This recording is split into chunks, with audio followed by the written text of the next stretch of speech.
My fiancé stole my $30 million algorithm 3 days before our wedding. I had one last surprise. Have you ever had that moment when your entire world shatters with just 7 words?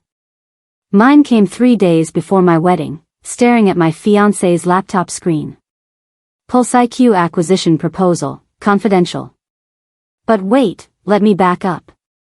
What would you do if you'd created something worth $30 million? Something that could save thousands of lives? I'm Laney Brooks, and I just turned down the biggest payday of my life for my principles. You're insane, Laney, Logan had said, running his fingers through his perfectly styled hair. 30 million. We could buy that house in Georgetown, travel the world. My algorithm, PulseIQ, could diagnose heart attacks in 30 seconds instead of hours. But I'd refused every corporate offer, determined to keep it ethical, affordable, accessible. Logan had smiled that charming smile.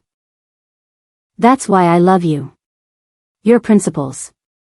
Now, staring at his email draft, I wondered, when someone you trust completely betrays you, how far would you go for revenge?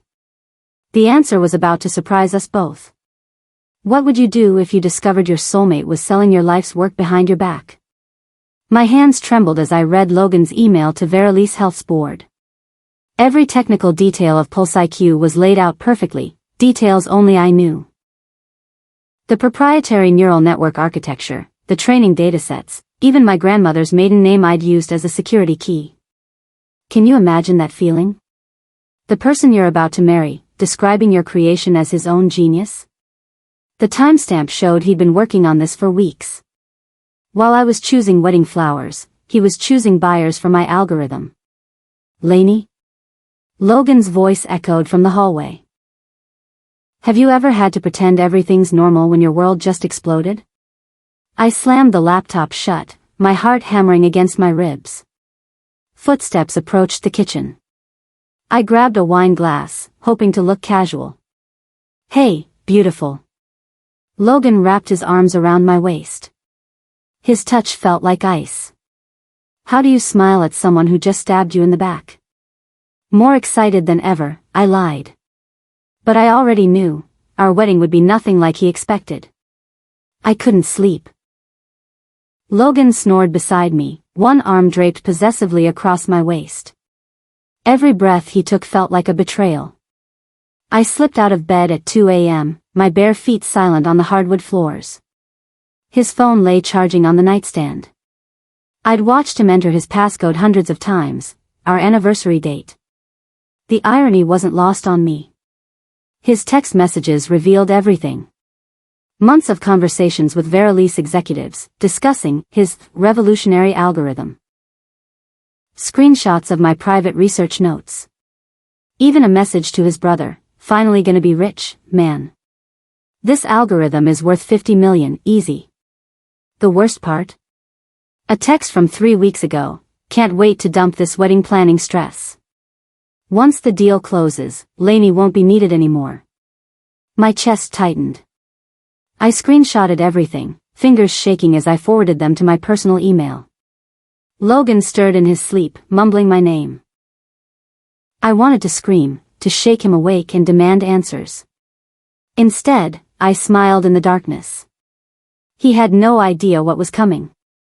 This is industrial espionage, Olivia Trent said, her sharp gray eyes scanning the evidence I'd spread across her mahogany desk. And identity theft. Logan could face federal charges. I'd called Olivia at 6 a.m., claiming a pre-wedding emergency. She'd agreed to meet at her downtown office, probably expecting cold feet, not corporate fraud. The question is, she continued, adjusting her wire-rimmed glasses, what do you want to do about it? I want him destroyed, I said, surprised by the venom in my voice. Legally, of course. Olivia smiled, the kind of smile that probably terrified opposing counsel. I've been practicing IP law for 15 years. I've never seen theft this blatant or this stupid. Logan left a digital trail a first-year law student could follow. She leaned forward. But here's the beautiful part. He hasn't closed the deal yet. Which means we can stop it and make him pay. How? By giving him exactly what he wants, she said, her smile widening. A wedding to remember. You want me to do what? I stared at Olivia like she'd lost her mind. Go through with the wedding. Act normal.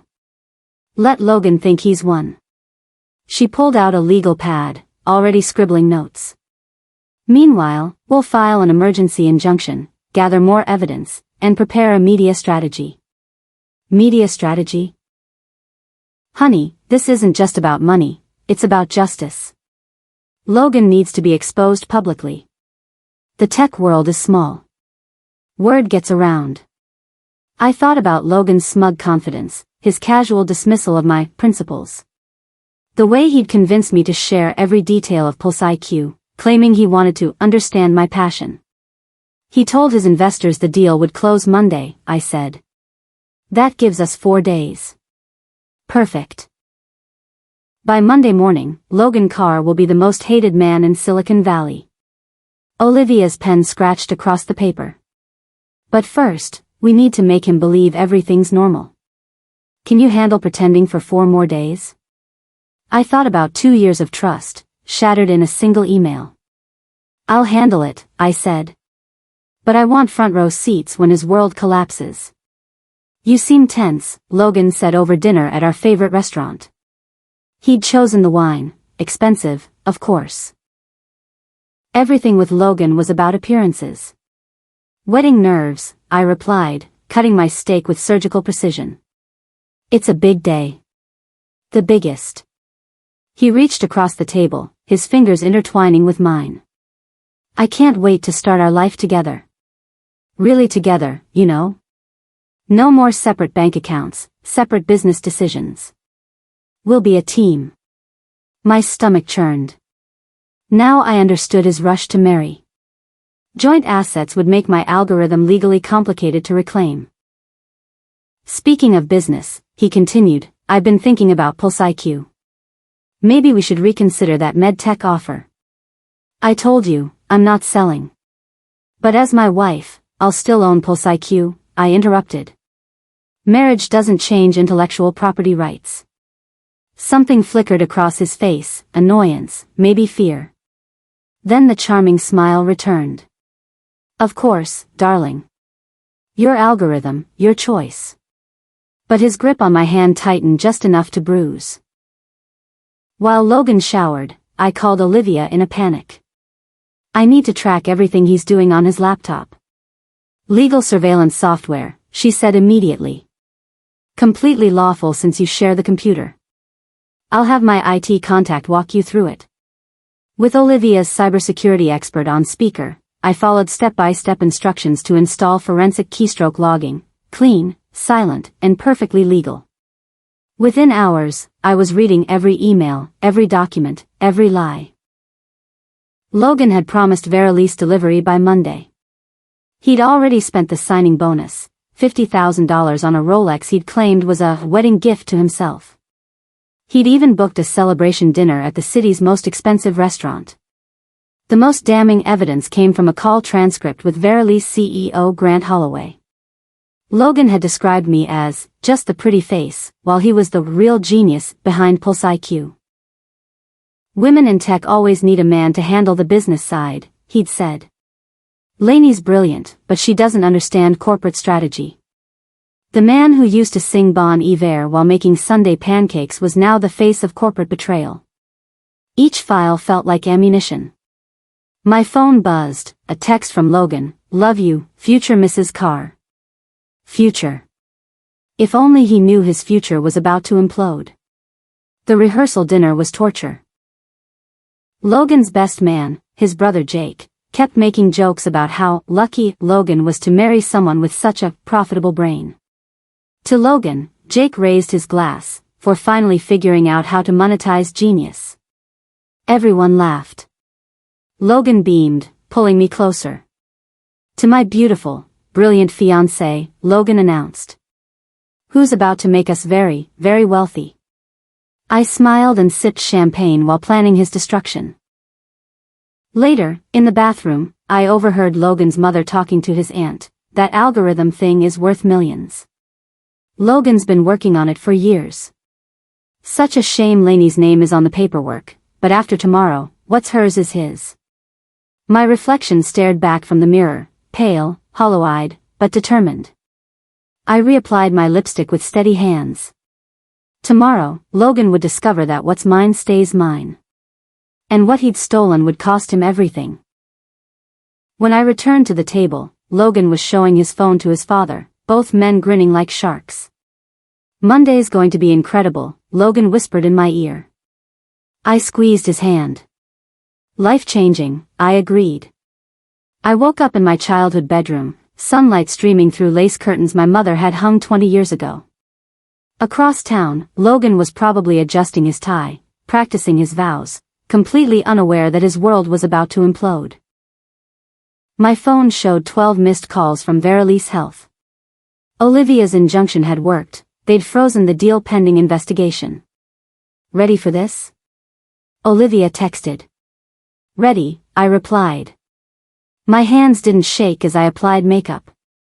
My voice stayed steady as I told my bridesmaids how excited I was. I even managed to laugh at their jokes about honeymoon destinations. But inside, I felt hollow. The woman in the mirror looked like a bride, but I was really a prosecutor preparing for trial. My mother knocked on the door.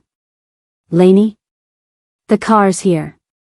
I picked up my bouquet, white roses, Logan's choice. He'd insisted they matched his boutonniere. Coming, Mom. As I descended the stairs in my grandmother's wedding dress, I thought about all the brides who'd worn it before me. Women who'd trusted their husbands completely. I wouldn't make that mistake. The church was perfect, exactly as Logan had envisioned. White roses everywhere, classical music, 200 guests who'd driven from across the country to witness our love story. Logan stood at the altar, adjusting his cufflinks nervously. He looked handsome in his tailored tuxedo, like the successful executive he pretended to be. His phone buzzed. Then again.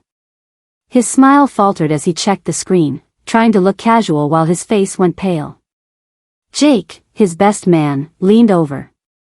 Everything okay? Just work stuff, Logan muttered, shoving the phone into his pocket. But I could see panic creeping into his eyes. The calls from Verili's were accelerating. By now, he'd learned about the injunction, the frozen assets, the board meeting scheduled for Monday morning. The organist began the wedding march. My moment had arrived. I started down the aisle, each step measured and deliberate. Guests turned to watch, whispering about how beautiful I looked, how perfect we seemed together. Logan's eyes met mine across the sanctuary. For just a second, I saw fear. Then he smiled, that charming, confident mask he wore so well. He had no idea it was already too late. Dearly beloved, the minister began, we are gathered here today to witness the union of Laney Brooks and Logan Carr. I stood perfectly still, bouquet trembling slightly in my hands. Logan's phone had buzzed 17 times during the processional. His jaw was clenched so tight I could see the muscle twitching. Marriage is a sacred bond, the minister continued, built on trust, honesty, and mutual respect. Logan squeezed my hands, his palms sweaty despite the church's air conditioning. Behind him, Jake kept checking his own phone, probably fielding calls from Verili's board members. Logan, the minister said, do you take Laney to be your lawfully wedded wife? Logan's eyes met mine. For a moment, I saw the man I'd fallen in love with 2 years ago, before I knew what he really was. I do, he said, his voice barely steady. The minister turned to me. Laney, do you take Logan? My phone, hidden in my bouquet, vibrated once. Olivia's signal. The story had just gone live. I'm sorry, I said, my voice carrying across the silent church. But I can't. Gasps echoed through the sanctuary. Logan's face went white, then red, then white again. Laney, what? I know about Verili's, Logan. I know about Pulse IQ. I know about everything. His mouth opened and closed like a dying fish. Behind him, Jake was frantically scrolling through his phone, his expression shifting from confusion to horror. "Ladies and gentlemen," I announced, my voice steady despite my hammering heart, "I need to tell you something about the man I almost married." Logan grabbed my arm. "Laney, stop. You don't understand." "I understand perfectly." I shook him off. Logan stole my life's work. The algorithm that could save millions of lives. He tried to sell it as his own creation. The church erupted. Logan's mother screamed. My father started toward the altar. But I kept talking. 2 hours ago, TechCrunch published the evidence. By now, it's trending on every social media platform. I looked directly at Logan. "Your assets are frozen. Your deal is dead. Your career is over." Logan's knees buckled. He collapsed into the altar rail, staring at me like I'd physically struck him. "You did this," he whispered. "You destroyed me." "No," I said. "You destroyed yourself. I just made sure everyone knew about it." Chaos consumed the church. Guests were pulling out phones, frantically searching for the story. Logan's family huddled together, his mother sobbing into his father's shoulder. My bridesmaids stared at me like I'd lost my mind. Jake grabbed Logan's arm, hissing something in his ear. Probably telling him about the flood of calls from lawyers, journalists, and very angry investors. "You planned this," Logan said, struggling to his feet. "The whole time, you knew." "I found out 4 days ago," I corrected. "For days to realize that the man I loved never existed." "Laney, please." His voice cracked. "We can fix this. I'll give back the money, tell them it was a misunderstanding." "A misunderstanding?" My laugh echoed off the vaulted ceiling. "You sold my life's work to the highest bidder. You told them I was just the pretty face while you were the genius."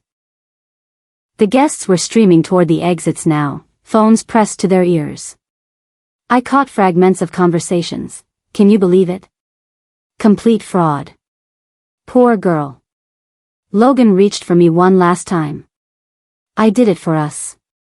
For our future." "You did it for yourself," I said. "You ruined everything, Logan, my trust, our future, all of it." I turned toward the aisle, my grandmother's wedding dress rustling against the marble floor. Behind me, Logan was calling my name, his voice desperate and broken. But I didn't look back. My parents met me halfway down the aisle, their faces a mixture of shock and pride. My father wrapped his arm around my shoulders while my mother gathered up my train. "Did you really do all this?" Mom whispered. "Every word is true," I said. At the church doors, reporters were already gathering. News vans lined the street. Someone shouted questions about the algorithm, about Logan, about why I'd chosen a wedding to expose him. "No comment," I said, slipping into my parents' car. As we drove away, I watched the church shrink in the rear window. Logan stood in the doorway, still in his tuxedo, watching me disappear from his life forever. My phone was ringing constantly now, investors, journalists, lawyers. But I turned it off and closed my eyes. For the first time in days, I felt peace. Logan had stolen my algorithm, but I'd stolen something far more valuable from him, his future. By evening, we were the lead story on every tech news site. #AlgorithmGate was trending worldwide. The video someone had taken of my church announcement was going viral, 3 million views and climbing. My parents' house was surrounded by news vans. We disconnected the landline after the 50th call. I sat in my childhood bedroom, still wearing my wedding dress, watching my ex-fiancé's life disintegrate in real time. CNN was interviewing Verily CEO Grant Holloway, who looked like he'd aged 10 years since morning. "We had no knowledge of Mr. Carr's fraudulent claims," he insisted. "Verily's health has zero tolerance for intellectual property theft." Logan's LinkedIn profile had been deactivated. His company bio was scrubbed from Veralis's website. Even his gym membership had been cancelled, apparently, they didn't want to be associated with that algorithm thief. Olivia called at midnight. "How are you holding up?" "Better than expected," I said. "What's the legal situation?" "Federal prosecutors are interested. The FBI wants to interview you next week. Logan's looking at serious prison time." I should have felt satisfaction. Instead, I felt empty. 2 years of my life, wasted on a lie. "Laney? There's something else. 3 companies have already called about licensing PulseIQ. Ethically. Maybe something good could come from this wreckage after all." Logan tried calling 847 times over the next week. His voicemails evolved from angry to pleading to pathetic sobbing. I deleted them all without listening completely. The FBI interview was straightforward. Special Agent Patricia Reeves walked me through every piece of evidence Olivia had collected, her expression growing more disgusted with each revelation. "Mr. Carr's attorney is pushing for a plea deal," she mentioned as we wrapped up. 2 years minimum, full restitution, and a permanent ban from the tech industry. "What do you recommend?" "Take it. Quick justice without a messy trial." Agent Reeves smiled grimly. "Plus, this way you control the narrative completely." Meanwhile, 3 companies had already called about licensing PulseIQ ethically. Partners Healthcare, a Boston nonprofit network, was offering $12 million over 3 years to implement it across their emergency departments. "Our focus is saving lives, not maximizing profits," Dr. Jennifer Walsh had explained. Finally, people who understood what PulseIQ really meant. Control. Purpose. The very things Logan had tried to steal from me. But some things can't be stolen, only surrendered. And I was done surrendering. 3 weeks after the wedding that never was, I was sitting in a conference room with executives from Partners Healthcare, a nonprofit network of Boston hospitals. They wanted to license PulseIQ for their emergency departments. "Our offer is $12 million over 3 years, Dr. Jennifer Walsh explained. Plus guaranteed implementation across all our facilities. We're talking about saving thousands of lives annually." It was less money than the corporate offers, but these were doctors, not businessmen. They understood what PulseIQ really meant. "I accept," I said. As we shook hands, my phone buzzed. A text from an unknown number. "I hope you're happy. You destroyed everything we had. Everything we could have been." I showed it to Olivia, who was reviewing the contract terms. "Restraining order?" she asked. "Not yet. But keep the text." Logan still didn't understand. He hadn't destroyed us. We'd never really existed. The Logan I'd loved was as fictional as the genius he'd pretended to be. But PulseIQ was real. The lives it would save were real. And the woman who'd created it was finally free to determine her own future. Logan's sentencing hearing was held on a gray October morning, exactly 4 months after our non-wedding. I sat in the gall. Airy, wearing the same blue suit I'd worn to defend my doctoral thesis.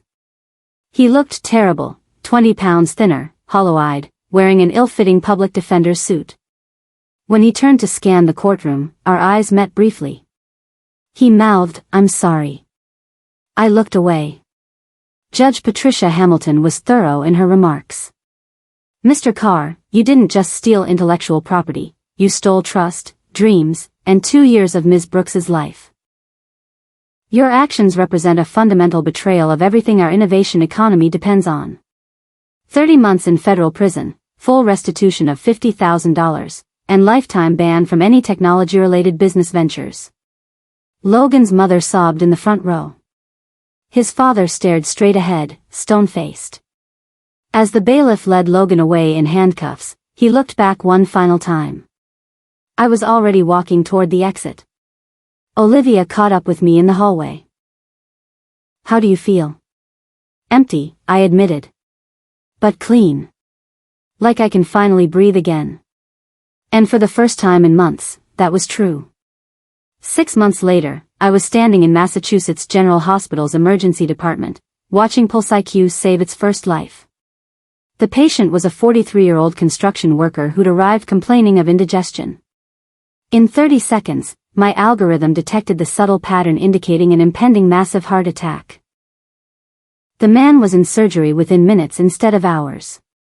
Dr. Susan Park, the attending physician, found me in the observation area. Your system just saved that man's life. Without Pulse IQ, we'd have sent him home with antacids.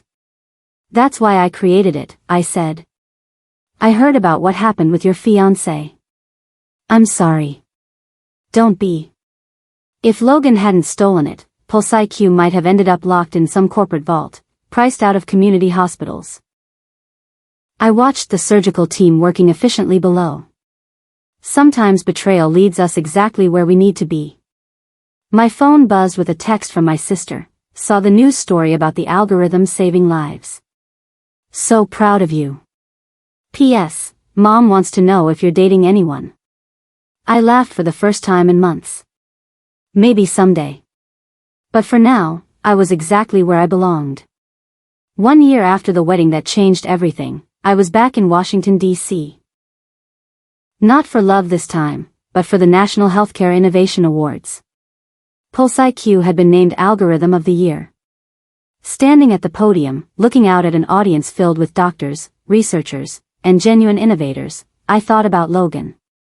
He was serving his sentence at a minimum security facility in West Virginia, probably still convinced he was the victim of my vindictive scheme. Pulse IQ has now saved over 3,000 lives, I announced to sustained applause. But its real value isn't measured in statistics. It's measured in fathers coming home to their children, mothers living to see graduations, grandparents holding newborn grandchildren. After the ceremony, a young resident approached me. Ms. Brooks, I used Pulse IQ last week to diagnose a heart attack in a 28-year-old woman. She's going home tomorrow to her twin babies. That's when I knew Logan had tried to steal my algorithm, but he'd never understood what made it valuable. It wasn't about money or power. It was about saving lives. As I drove home that night, I realized something profound. Sometimes betrayal doesn't destroy you, it reveals who you really are. Logan thought Pulse IQ was about money and power. But he never understood, this algorithm didn't just save lives. It saved mine. What would you have done in my situation? Have you ever had to choose between revenge and justice? Share your thoughts below. I'd love to hear your story. And if this tale of betrayal and redemption moved you, show some love by hitting that like button and subscribing for more incredible true stories that prove sometimes the best revenge is simply succeeding beyond your betrayer's wildest dreams.